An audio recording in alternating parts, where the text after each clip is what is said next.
With the growing popularity of the Chinese drama Yanxi Palace, I would like to, in this video, to talk about the various Cantonese phrases that you would hear when you are watching the Cantonese version of Yanxi Palace. If you are not too fluent in Cantonese, you would probably not be able to understand entirely the Cantonese version of Yanxi Palace. And if you don't know Mandarin, you probably wouldn't be able to watch the original Mandarin version of the drama without looking at English subtitle. Now, the thing is that even with the subtitles, you would see that there are a lot of mistranslations. For example, even the title, Yanxi Palace, in Chinese, we don't call it Yanxi Palace. In Cantonese, we call it Yin Hei Gong Le. Yin Hei Gong Le. And Yin Hei is the place, or Yanxi in this sense, is the place where the main character resides in around the middle of the story. Gongle, on the other hand, means strategy. So the Chinese literal translation means Yanxi's strategy. And this title, Yin Hei Gongle, is for both the Cantonese and the Mandarin version of the drama.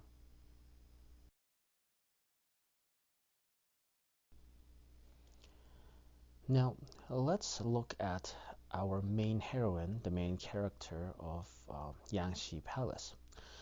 The main character's name is actually called Ngai Ying Lo. Ngai Ying Lo. And she is actually from a class during that time called Bao Yi. Bao Yi. Now, if you search this on Google, you'll probably see the meaning as coating or candy coating or something like that. However, though, the actual meaning for this class is it is a servant class in the Qing dynasty, or in Qing dynasty in Cantonese we called Qing Qiu. Qing Qiu.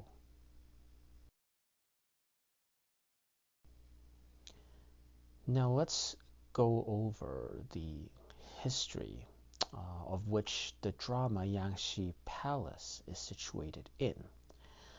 Now, Qianlong is the king in this story, which is also the 6th emperor of the Qing dynasty. The story begins in the period of Qianlong, Lok Lin, Yi Yu Cho Yi,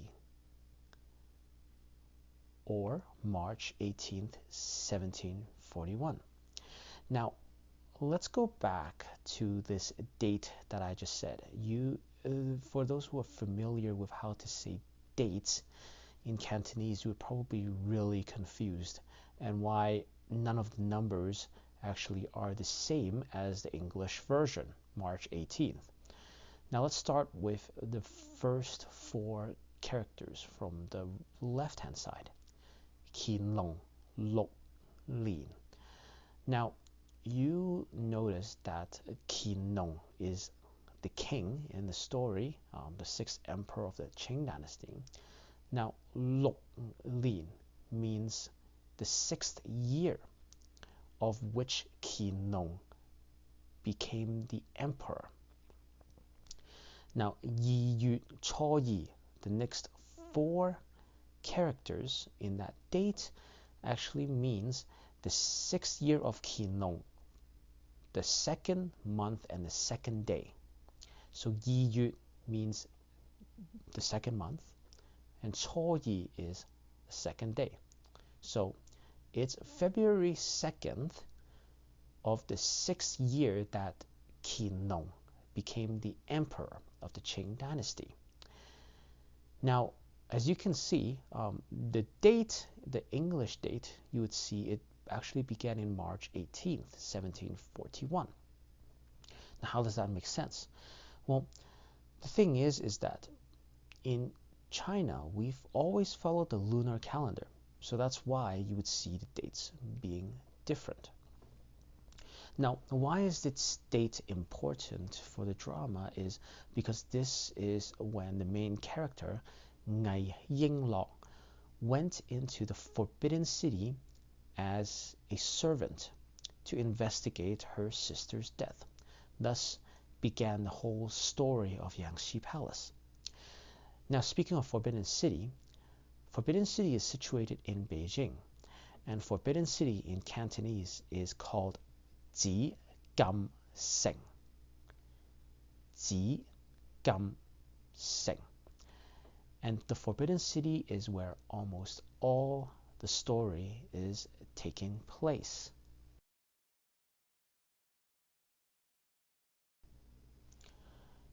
Now, when Ngai Ying Lo, where we would shorten the name from now on and removed her family name, Ngai, when she first became a servant inside Forbidden City, she first suspected the imperial guard and brother of the empress, called Fuka Fu Heng, or as the murderer of her sister.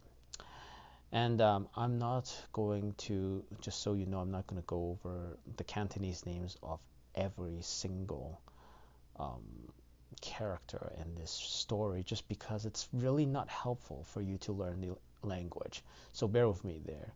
And I'm also not going to go over the whole story, but I'm just going to barely touch it while I'm going to teach you the various Cantonese phrases. Now,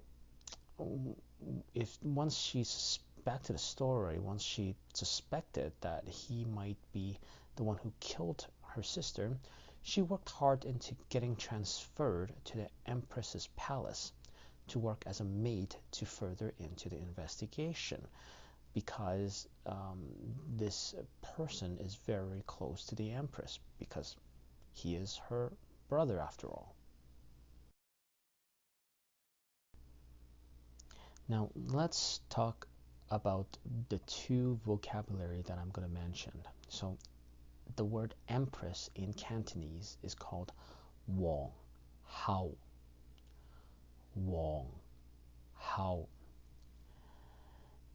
And the word maid, I know I used the word maid or the word servant before in this video.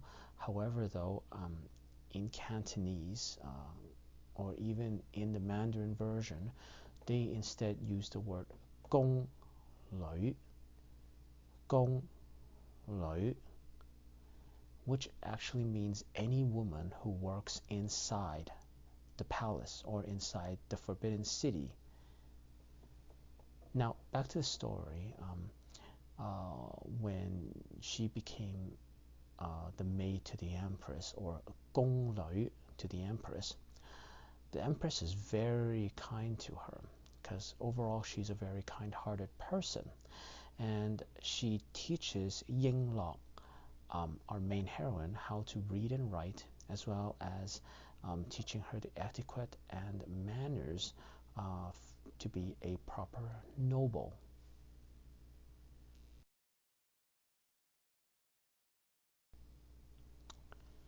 Eventually, Ying Lo learned that her sister is murdered by the mother of Qin Long's half-brother, and subsequently the Empress was driven to suicide due to the death of her baby boy, done by one of the consorts named Chen in the drama.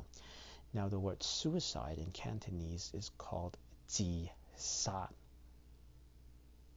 Ji sa. And it literally means self-kill. where the first character, ji, means self, and the second character, sa, means to kill.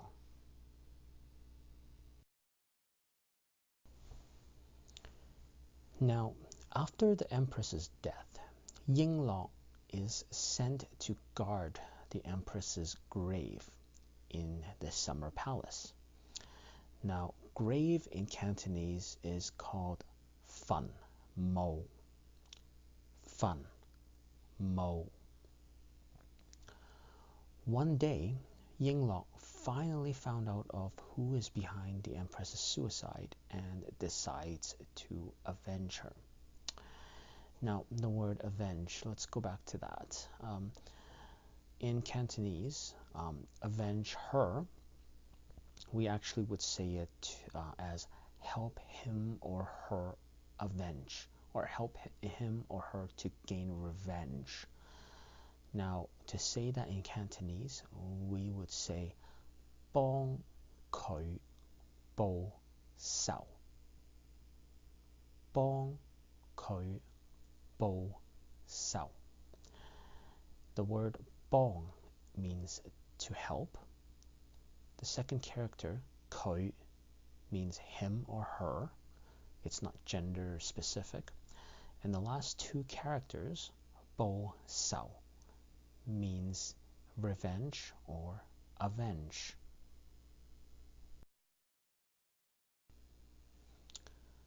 Now, on with the story. Yingluck then starts off to come back from the summer palace and trying to gain power within the Forbidden City, first by charming the emperor, and after a lot of charming, we would see that Qianlong, the emperor during that time, bestowed her the title Ling Fei. Ling Fei. So all of the women that the king have, besides the main one or the empress, we would actually have the word Fei in the end. So in this sense, the emperor bestowed her the title Ling, but then because she is not the empress but a woman to the king, she has the title of Fei in behind as well. So her title, the overall title, is called Ling Fei, or Consort Ling. And at the same time, she was given the Yanxi Palace, which in Cantonese they call it Yin Hei Gong. Yin Hei Gong. Now afterwards, you would see there's probably 20 to 30 episodes where Yingluck strategically got rid of her rivals one after another, as well as to gaining revenge for the empress that she liked so much during the beginning of the drama. Now, in the very end of the drama, because I'm skipping around 30 or 40 episodes now, she was finally given the title of Wang Guai Fei. Wang Guai Fei. In the ancient Chinese, this is the highest possible rank for someone of non-noble birth. That's the toppest title that she can ever hold, because she's not a noble. She starts off as a servant. And after she was given this title, she continues in supporting the emperor until her death. And this marks the end of the drama in a few minutes in my video.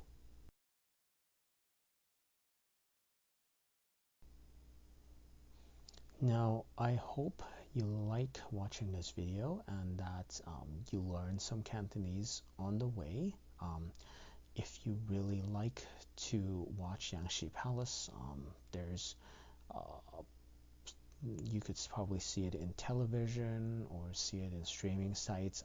I'm not going to go over where, but there's a lot of other sources to go. Um, if you are learning Cantonese, I would um, think that the best way to do it is probably to find one that has both the Chinese and the English subtitles. And for each dialogue that you don't understand, just stop, look at the dialogue, and play it again, um, over and over again, um, just to see how much of the dialogue that you recognize and know. I hope that you learned something along the way in this video, and if you like what this video is about, be sure to check out my other videos in the Mike Tutor YouTube channel, and subscribe to us so that you could have the latest Cantonese learning material. Thank you. Have a good one.